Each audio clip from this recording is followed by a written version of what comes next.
नमस्कार, आदाब, सत श्री अकाल। लाइव नेशन 7 में आपका स्वागत है। मैं शादाब मलिक। अगर अभी तक आप लोगों ने हमारे चैनल को सब्सक्राइब नहीं किया है तो ज़रूर सब्सक्राइब कर लें। न सिर्फ बिहार बल्कि देश में बेरोज़गारी इस कदर बढ़ रही है कि हर तरफ बच्चों में रोष है। अगर हम ग्रुप डी और एनटीपीसी की बात करें तो लगभग 2.5 करोड़ बच्चों ने फॉर्म भरा, यानी अप्लाई किया नौकरी पाने के लिए। अगर हम सिर्फ बिहार की बात करें तो बिहार में भी वैकेंसी कितनी आती है उसका हमें अंदाज़ा है। चाहे बीएसएससी हो, चाहे बीपीएससी हो, चाहे बीपीएससी हो, कोई भी आयोग हो, हर तरफ आपको वैकेंसी कम आती हुई दिखेगी। और अगर आती भी है तो उसमें कई तरह के पेच दिखते हैं। इन सारी चीज़ों पे चर्चा करेंगे। साथ ही साथ जिस तरह से प्राइवेटाइजेशन की तरफ केंद्र सरकार और राज्य सरकार का ध्यान जा रहा है, उससे जो हालात बन रहे हैं, इन सब मुद्दों पर हम चर्चा करेंगे। और हमारे साथ इस मुद्दे पर बात करने के लिए हैं द प्लेटफॉर्म कोचिंग के एमडी नवीन सर। सर, आपका बहुत बहुत स्वागत है लाइव नेशन 7 में। आपका भी स्वागत है शादाब जी, और आपके चैनल को भी दिन ब दिन अच्छे से, चूँकि आप अच्छे काम कर रहे हैं, लगातार ग्रो करें। और सब हम व्यूअर को भी कहना चाहेंगे कि चूँकि ये अच्छे काम कोई भी करे तो उनका साथ आपको देना ही चाहिए, सहयोग करना ही चाहिए। तो निश्चित रूप से इनके चैनल को भी आप सब्सक्राइब करें, क्योंकि हम हमेशा देखते हैं कि ये स्टूडेंट के हित के मुद्दे को लेकर के हमेशा चिंतित रहते हैं। और जब भी हमसे बात किए हैं तो आप ही के मुद्दे को लेकर के हमारे पास आते हैं। ये चीज़ हमको बहुत पसंद आता है। बहुत बहुत धन्यवाद सर। सर, जिस तरह से प्राइवेटाइजेशन की तरफ सरकार का पूरा ध्यान है, ऐसा लग रहा है जैसे कि जो युवा हैं उनको स्किल तो ज़रूर सिखाने की कोशिश की जा रही है, मगर वो स्किल इसलिए सिखाने की बात हो रही है जैसे लग रहा है कि वो सस्ते लेबर के तौर पर उनसे काम लिया जाए। अब जो हम विदेश में भी नौकरी अगर देखते हैं तो जिस सैलरी पर, अगर हम गल्फ़ की बात करें तो जहां 7,000 8,000 रियाल पे जाते थे बच्चे, आज उसी क्वालिफिकेशन पर 3,000 से 4,000 के बीच रियाल में जा रहे हैं। तो ये क्या हो रहा है और इससे कैसे उभरे छात्र? ये समझ लीजिए कि ये गवर्नमेंट की पॉलिसी जिसका बार बार विरोध भी हो रहा है, विरोध करना भी चाहिए कि प्राइवेटाइजेशन जिस कदर बढ़ रहा है, तो हो सकती है कि सरकार की अपनी मंशा है। लेकिन कहीं ना कहीं जो यूथ हैं, जो युवा हैं, जो कि गवर्नमेंट एग्जामिनेशन की तैयारी करते हैं, तो ज़रूर उन पर ये कड़ा प्रहार है सरकार के द्वारा।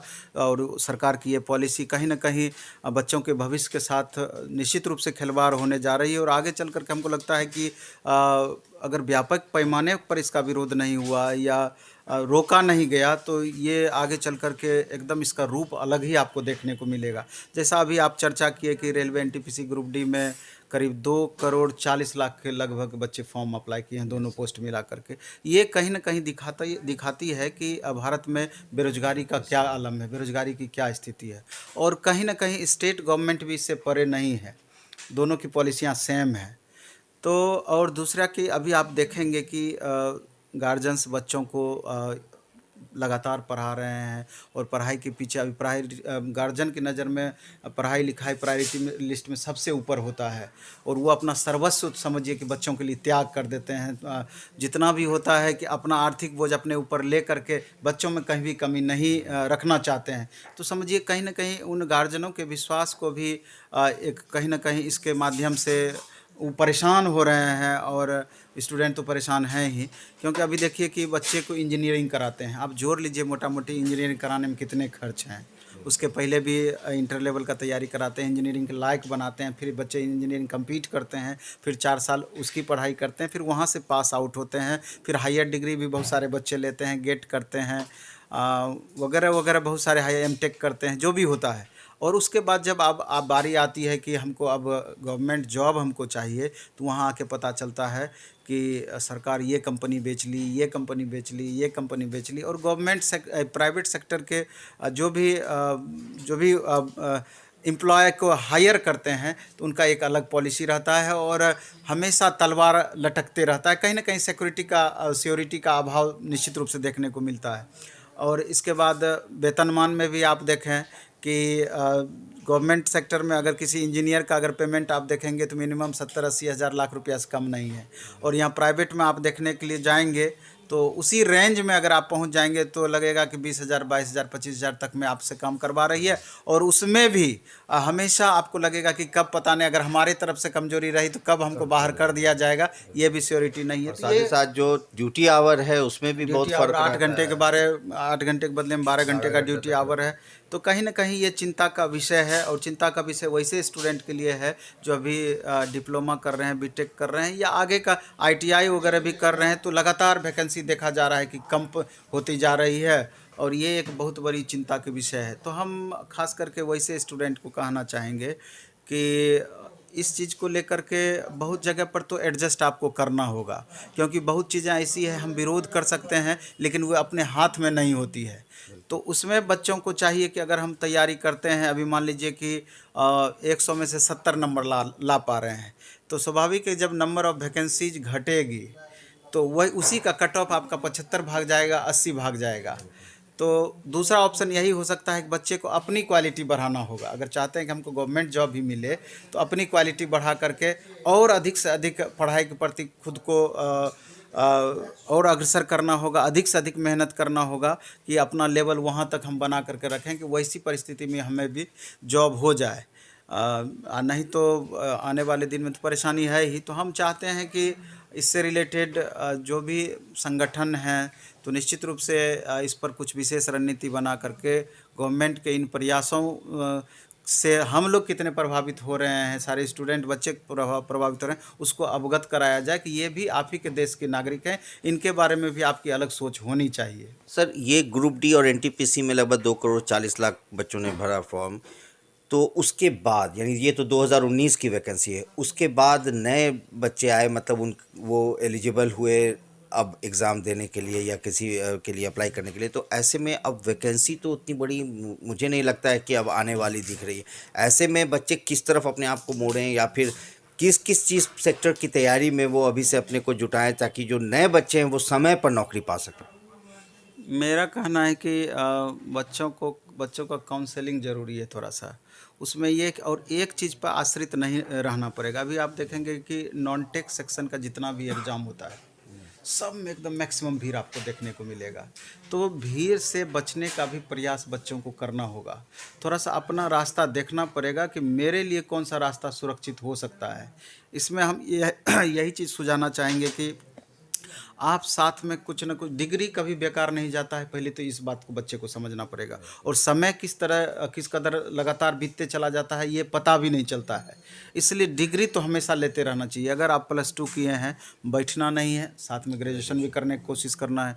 ग्रेजुएशन अगर आप किए हैं, बैठना नहीं है, आपको पीजी कर लेना चाहिए, क्योंकि लेवल पर अलग अलग वैकेंसियाँ वगैरह आती है, आपका स्कोप भी लगातार बढ़ते चला जाता है। दूसरा क्या कि अगर आप 10th किए हैं या +2 किए हैं, थोड़ा सा भीड़ से बचने के लिए अभी आप आईटीआई भी कर सकते हैं। अगर हम देखते हैं कि हम बहुत तेज़ नहीं हैं, मीडियम स्तर के स्टूडेंट हैं, साधारण स्टूडेंट हैं, तो अगर उस भीड़ में घुसेंगे तो निश्चित रूप से परेशानी हमारी ज़्यादा बढ़ती चली जाएगी। तो थोड़ा सा वहाँ भीड़ से अगर बचते हैं तो कट ऑफ निश्चित रूप से आप कम जाएगा, और एक्स्ट्रा आपके पास समय रहेगा कि आप दूसरा नौकरी जॉब ले सकते हैं। कुछ टेक्निकल हाँ, तो उसमें आईटीआई आप कर सकते हैं। आईटीआई भी अगर आप जैसे इलेक्ट्रीशियन से करते हैं तो आपको प्राइवेट सेक्टर में भी और गवर्नमेंट सेक्टर में भी, दोनों जगह आपके पास ऑप्शंस रहते हैं। अभी आप ड्राइवर का, टेक्नीशियन का तैयारी जब भी करेंगे तो ड्राइवर टेक्नीशियन का वैकेंसी में मेरे ख्याल से कमी तत्काल कुछ न कुछ 10-20% हो सकता है, लेकिन ये वैकेंसी आपका रुकने वाला नहीं है। ये टेक्निकल वैकेंसी है, इसको हमेशा सरकार कंटिन्यू रहेगी, इसके बिना काम नहीं चलना है।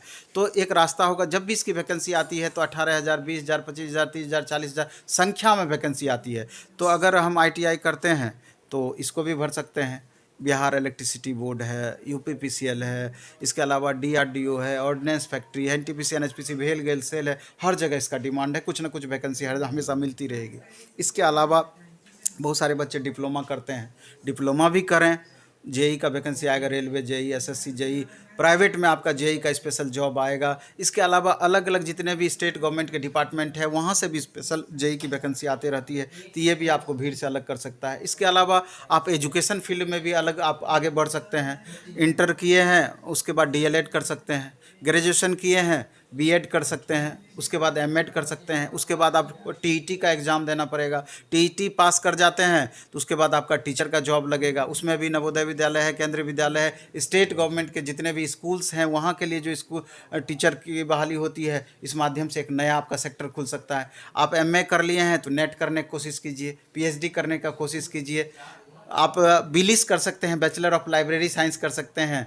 उसके बाद एमलिस मास्टर ऑफ लाइब्रेरी साइंस कर सकते हैं। लाइब्रेरियन का अलग अलग पोस्ट की वैकेंसी आते रहती है। तो कुछ न कुछ आपको रुके नहीं, कुछ न कुछ एक्स्ट्रा डिग्री आप लेते रहें।